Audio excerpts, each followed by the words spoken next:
Nakaplay na. Yo, magandang araw sa lahat guys. So guys, sa araw na ito, bago ang lahat, magandang hapon pala. Andito tayo ngayon sa Nueva Ecija. Dito yung guys yung pinakamalawak na mga palayan sa Pilipinas. Ito yung pinaka number 1 na malawak na palayan guys. Ayan guys, so, puro palayan yan. So ngayon guys, dito sa Nueva Ecija, ngayon nag-uumpisa naman yung gawa ng bukid. Ayan guys, oh.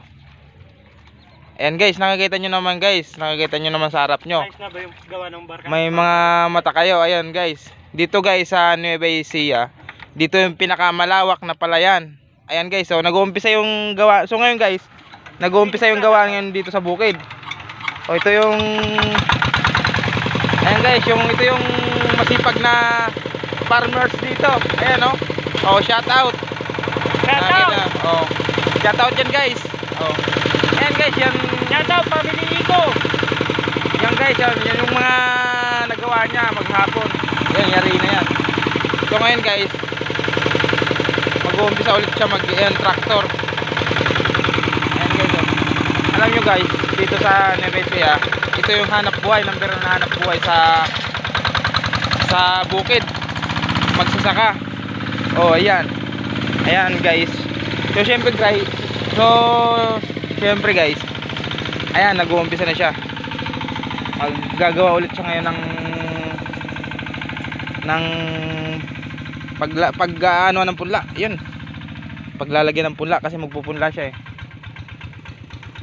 Sa mga hindi pa guys nakakaalam, ayan guys, ayan, yan yung pinaka numero nung pinaka malawak ditong palayan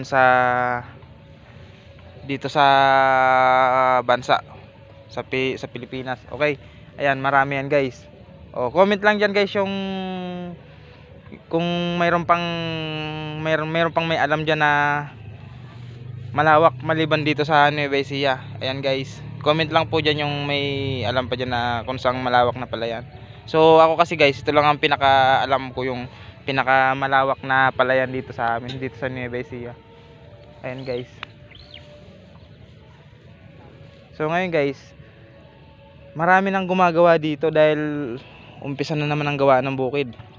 So syempre pagka yari na ng gawa ng bukid, meron na tayong trabaho at kita, at syempre magtatanim tayo. Okay, yan, magtatanim tayo dyan guys. Okay, maraming salamat guys, maraming salamat sa panonood.